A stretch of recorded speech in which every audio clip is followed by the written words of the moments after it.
Du 4 au 11 février 1945, au sortir de la Seconde Guerre mondiale, les hauts dirigeants vainqueurs du conflit se rassemblent à la conférence de Yalta. Leur objectif? Mettre sur pied une organisation politique mondiale dont le but sera de préserver la paix dans le monde. L'Organisation des Nations Unies sera le résultat de cette rencontre entre Roosevelt, Churchill et Staline. La même année, à San Francisco, 50 nations se rassemblent afin de signer la Charte des Nations Unies. Dès le premier article de la Charte, il est question de la sécurité dans le monde.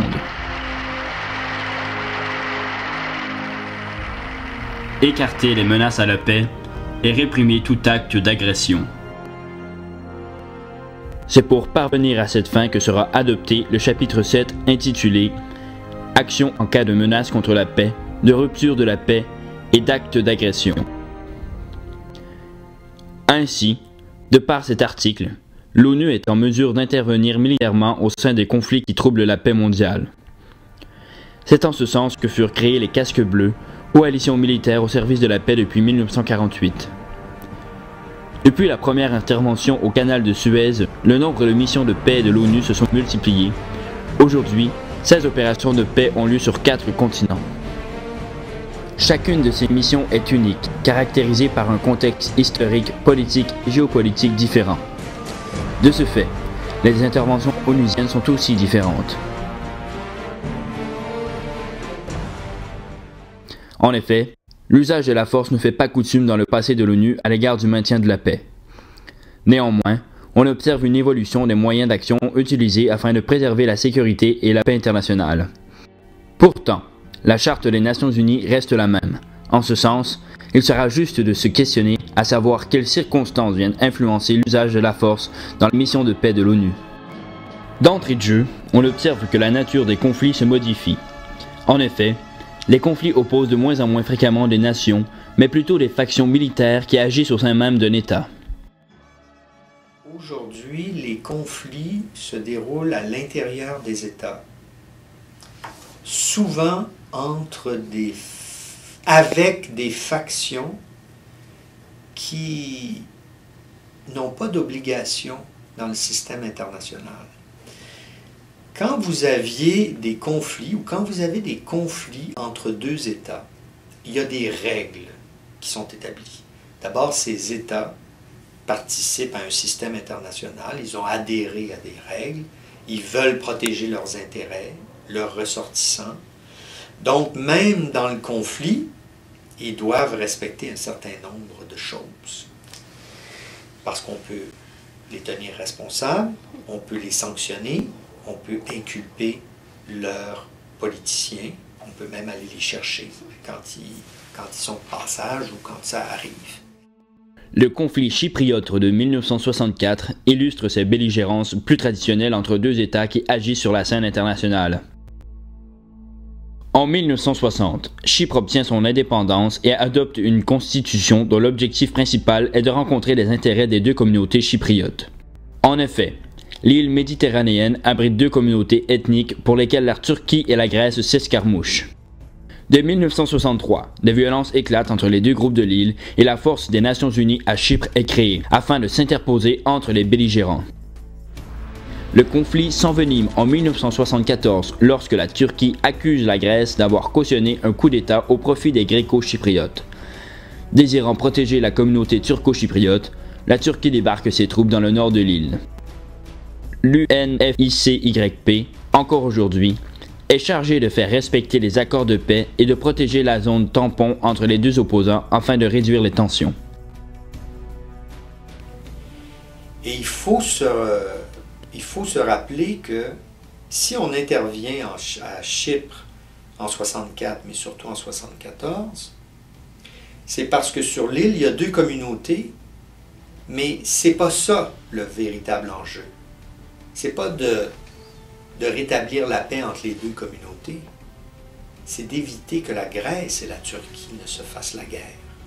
Donc, l'État qui est reconnu dans le système international a des contraintes et doit faire très attention quand il agit. Quand on entre dans le domaine des conflits internes, où des milices apparaissent ou disparaissent à toutes les semaines ou à tous les 6 mois, des milices qui n'ont jamais signé de convention internationale et donc qui ne sont pas ce qu'on appelle des sujets de droit international. Là, ça devient plus compliqué. Cette situation s'observe dans l'actuel conflit congolais. En effet, on voit une multitude d'acteurs intra-étatiques apparaître et disparaître venant troubler la paix congolaise. Après le génocide rwandais en 1994, près d'1,2 million d'Hutus fuient vers le Sud Kivu et le Nord Kivu au Congo. Ces deux régions voient des mouvements d'insurrection naître et contester le régime du président Mobutu. Ces revendications mèneront au coup d'État dirigé par Laurent-Désiré Kabila en 1998. Toutefois, les troubles politiques se poursuivent au sein du Congo. De ce fait, la mission de l'Organisation des Nations Unies pour la stabilité de la République démocratique du Congo est créée afin de faire respecter les cessez-le-feu et accords de paix régissant les relations politiques congolaises. On voit donc apparaître au Congo de nombreux partis politiques et groupes militarisés. Donc là, on est dans un monde fluide. Et il appartient alors aux organisations internationales qui interviennent dans les conflits de donner à leurs casques bleus ou à leurs militaires des moyens plus robustes pour en finir avec ces milices-là. Souvent, dans ce genre de conflit-là, il y a des partis qui sont reconnus internationalement, l'État.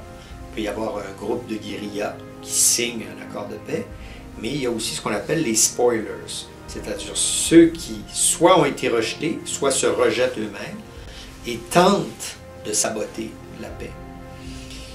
Et là, c'est la responsabilité des forces internationales de les neutraliser, soit en les isolant, soit en les attaquant.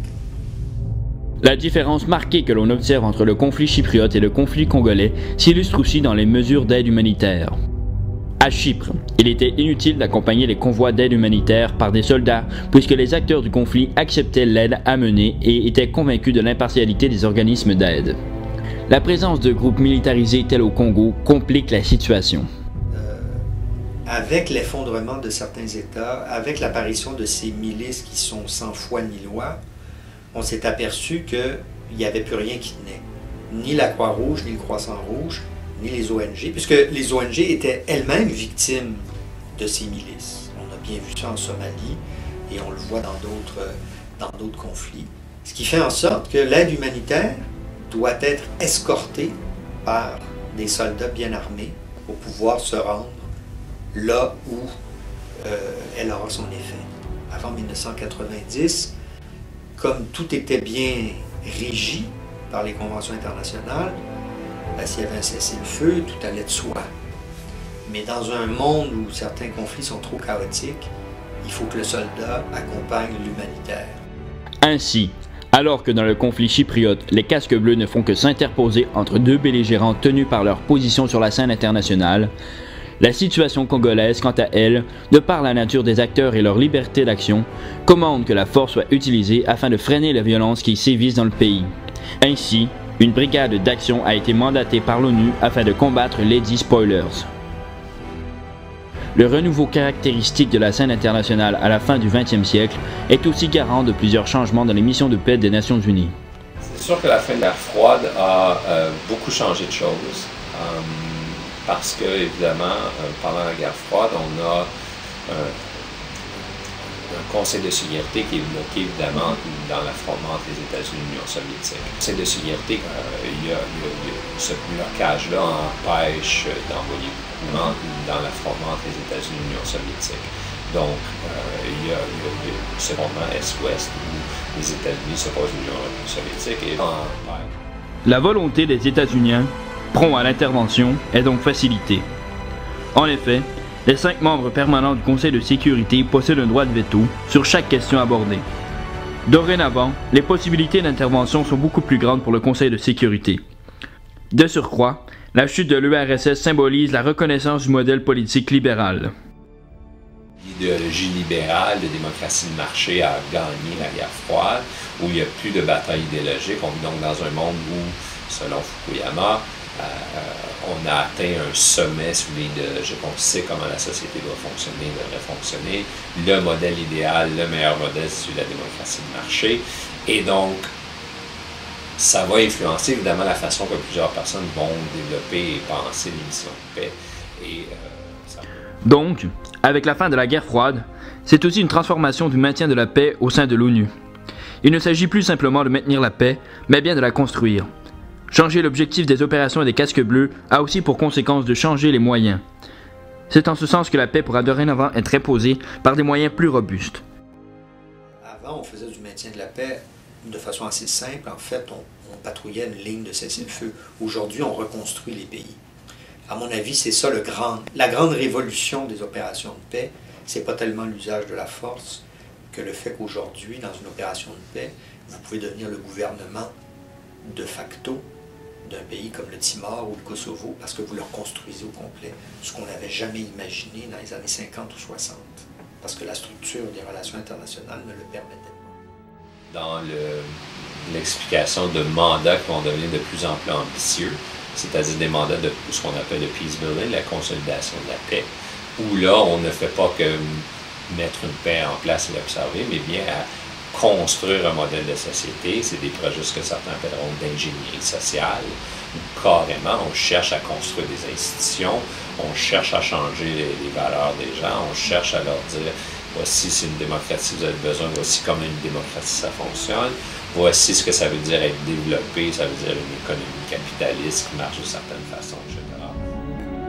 Bref, la reconnaissance du modèle libéral au sein d'une démocratie de marché permet l'usage de la force pour l'instauration de ce système qui, depuis la chute du communisme, est reconnu selon certains comme seul viable. Avec ou sans usage de la force, l'action des casques bleus demeure honorable et semble trouver son sens malgré les transformations que connaît le système international. L'humanité trouvera-t-elle un jour la paix? Il est possible d'en douter. Néanmoins, les moyens d'action mis en place par la communauté internationale laissent croire qu'il est possible de connaître un monde caractérisé par moins de violence, où les casques bleus continueront à jouer un rôle pacificateur indispensable.